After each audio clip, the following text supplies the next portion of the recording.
EPS 95 राष्ट्रीय संघर्ष समिति, जो पिछले 7-8 वर्षों से देश के 78 लाख पेंशनरों के लिए काम कर रही है और आप लोगों से कई बार मुलाकात हो चुकी है।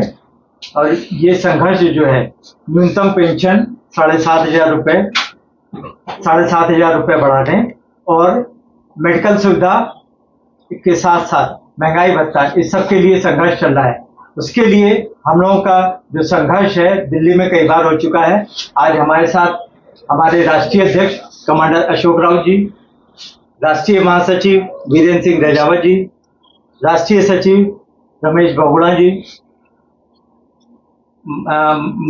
महिला प्रकोष्ठ की राष्ट्रीय सचिव सरिताताई नारखेड़े, राष्ट्रीय कोषाध्यक्ष BS नारखेड़े, महाराष्ट्र से हमारे प्रमुख नेता संजय पाटिल जी। हमारे जो संघर्ष है अभी तक क्या प्रगति हुई और आगे क्या उम्मीद है, कैसे हमारा आंदोलन की रूपरेखा होगी, उसके बारे में कमांडर साहब आप सब लोगों को बताएंगे। आदरणीय कमांडर अशोक राव को बहुत बहुत प्रणाम। आपने इस आंदोलन को हरदम संवारा है और बहुत आगे बढ़ाया है कि गरीब लोगों की, असहाय लोगों की, वृद्ध लोगों की आवाज़ आपने सरकार तक पहुंचाई है। 26 जुलाई 2015 में हमने पहला मोर्चा निकाला था, जबकि संगठन की स्थापना जून 17 में हुई, लेकिन आंदोलन तकरीबन 10 साल से हो रहा है और संगठनात्मक आंदोलन हमारे अभी 8 साल हो चुके हैं पूरे। तो इतना बड़ा संघर्ष करने के बाद, और संघर्ष किन लोगों ने किया है? जिनके पास पैसा नहीं है, आरोग्य नहीं है, जिनके पास शक्ति नहीं है, उम्र नहीं है, ऐसे लोगों ने एक बहुत बड़ी सिस्टम के साथ एक प्रकार से अपने हक के लिए लड़ाई शुरू की। और वो लड़ाई, सिस्टम आप जानते हैं, सिस्टम क्रूर होती है और सिस्टम के साथ असहाय लोगों की लड़ाई ये किसी रामायण से कम नहीं है। और इसलिए इस लड़ाई का जीतना बहुत आवश्यक है। लोकतंत्र में ये लड़ाई जीतेगी तो लोकतंत्र की जीत होगी, ये निश्चित है। और आज हम लोग इतने बड़े संघर्ष के बाद भी हमारा कोई परिणाम नहीं आया, इसके लिए हम चिंतित हैं। लोगों में प्रचंड रोष है, प्रचंड नाराजगी है सिस्टम के प्रति, सरकार के प्रति, जबकि सरकार ने ऐसा नहीं कि हमें हाँ नहीं कहा है। सरकार ने हर बार आश्वासन दिए हैं और आश्वासनों पे आश्वासन मिले, हाईएस्ट लेवल से आश्वासन मिले। आदरणीय प्रधानमंत्री जी से हमारी 2 बार मुलाकात हुई है, आप जानते हैं। 3 बार निर्मला सीतारामन जी से मुलाकात हुई है और अनेकों बार 4 श्रम मंत्री बदले हैं। बंगारू दत्तात्रेय जी थे, संतोष कुमार गंगवार जी थे, फिर हमारे यादव जी थे, भूपेंद्र यादव सर, और उसके बाद अभी आदरणीय मनसुख भाई मांडविया है। चारों श्रम मंत्रियों से हमारी मुलाकातें हुई। पावर पॉइंट प्रेजेंट हैं जो इससे संबंधित है। Cabinet secretary, expenditure secretary, finance secretary, labour secretary, इनके सामने हमने पूरी तरह से पूरा डाटा लेके और पूरा प्रेजेंटेशन, पावर पॉइंट प्रेजेंटेशन किए हैं और उन्होंने भी इस बात को माना है कि ये समस्या बहुत बड़ी है और इसका हल निकालना ज़रूरी है। ये सभी का कहना है, प्रधानमंत्री जी से लेके सबका।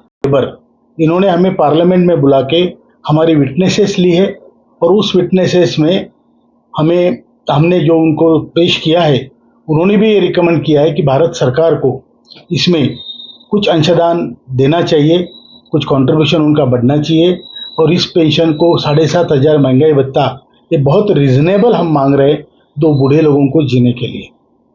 तो ये सारी चीज़ें अब तक हो चुकी है। मैं आपको ये भी बता दूं, आप भी जानते हैं, तकरीबन 100 सांसदों ने, सभी पार्टियों के, अक्रॉस द पार्टी लाइन सभी सांसदों ने पार्लियामेंट में ये प्रश्न उठाया है और उसमें सभी पार्टी के सांसद है, बीजेपी के भी है, कांग्रेस के भी है और भी पार्टीज के हैं। तो इतना सब, और हम लोगों ने, जो बूढ़े लोग हैं, इन्होंने दिल्ली आकर पूरे देश से ऐसे लोगों को दिल्ली तक आना, यहाँ रहना, भाड़ा, यहाँ पे व्यवस्था, ये सारा जो करते हैं तो बहुत असहाय परिस्थिति में करते हैं। फिर भी हजारों की संख्या में लोग आते हैं। और रामलीला ग्राउंड में हमारे 3 आंदोलन हुए, जंतर मंतर में तकरीबन 8 आंदोलन हुए। और इतने बड़े आंदोलन करने के बाद, और देखिए गलियों तक, हर गली में, हर सिटी में, हर शहर में 27 राज्यों में ये आंदोलन चला है। जिला स्तर पे चला है, कई जगह तालुका स्तर पे चला है, कई जगह ग्राम स्तर पे चला है। तो इतना बड़ा आंदोलन आज देश में हो रहा है। बुल्ढाना जो हमारे महाराष्ट्र में है और जो नेशनल एजुकेशन कमेटी का हेडक्वार्टर्स है, वहाँ पर तकरीबन 6.5 साल से ज़्यादा हो गए रात दिन हमारे वृद्ध लोग अनशन पे बैठे हैं। जो हमारा अनशन है वहाँ पर 6.5 सालों से लगातार चल रहा है। ये बहुत बड़ी बात है। उसमें औरतें हैं, जेंट्स हैं, 80 साल के हैं, 70 साल के, 75 साल के लोग अपने हक के लिए दिन रात वहाँ पर बैठकर अपना हक मांग रहे हैं, उनसे प्रार्थना कर रहे हैं और सरकार से भी प्रार्थना कर रहे हैं। तो ये इतना संघर्ष होने के बाद अभी तक हमें कोई परिणाम नहीं मिला। ये बहुत बड़ी चिंता का विषय है। ये विषय ऐसा है कि लोगों की लोकतंत्र से श्रद्धा उठने वाला विषय है। हमारी चुनी हुई सरकार अगर हमारे माँ बाप होने के बावजूद हमारी तरफ ध्यान नहीं देगी तो ये कैसे चलेगा। इसमें विकेश सेक्शन का आवाज़ कौन उठाएगा। और जो आवाज़ उठती है प्रामाणिकता से उठती है और नॉन पॉलिटिकल आंदोलन है, ये कोई पॉलिटिकल आंदोलन नहीं है, ये किसी को नीचे दिखाने का आंदोलन नहीं है। और उसके बावजूद अगर आप इस पर ध्यान नहीं देते तो हम क्या कहें कि विकेश सेक्शन क्या, लोकतंत्र का मतलब क्या है। कि जो हमारे विकेश सेक्शन है उनको आप बढ़ावा दो, उनको सहारा दो, लेकिन हमारा पैसा जमा होने के बावजूद अगर आप हमें इग्नोर कर रहे हो तो ये बहुत बड़ी त्रासदी है इस देश के लिए भी और एक लोकतंत्र के लिए भी। इसलिए हम बहुत निराश होकर, ये आंदोलन बहुत करुणामयी है। इसमें लोगों की भावनाएं आप देखिए। उनको मालूम है मैं कुछ सालों के बाद मर रहा हूं, फिर भी वो लड़ रहे हैं। इतना उनका दुख है, इतना उनका दर्द है। और ये अगर सरकार नहीं समझ पाती तो संवेदनशीलता हम कहाँ ढूंढे, कहाँ ढूंढे, कहाँ ढूंढे हमारे भगवान। कौन है हमारे माँ बाप इस देश में। तो ये एक बहुत करुणामयी पुकार है। इसको अगर सरकार ने अनदेखा किया तो इसका परिणाम ये होगा कि बूढ़े लोग मरते मरते शराब पी के मरेंगे। ये बहुत बड़ी त्रासदी है। मैं आपके माध्यम से सरकार से प्रार्थना करता हूँ कि बहुत हो गया, अब अंत मत देखिए। रोजाना हमारे 200 लोग मरते हैं, 200 लोग रोजाना मरते हैं, एस्टिमेट है, कैलकुलेटेड है। अब इसके बावजूद अगर आप हमारा काम नहीं कर रहे हैं तो आप क्या काम कर रहे हैं।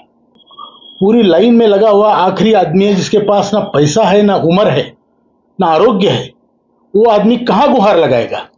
अब इससे बड़ा अंत्योदय आपका क्या हो सकता है। अगर आप ये नहीं कर पाते हैं तो आप क्या कर सकते हैं, ये हमें सरकार से सवाल भी करना है। पिछले जून में, मतलब लास्ट महीने में 19 जून को आदरणीय श्रम मंत्री जी ने हमको बुलाया।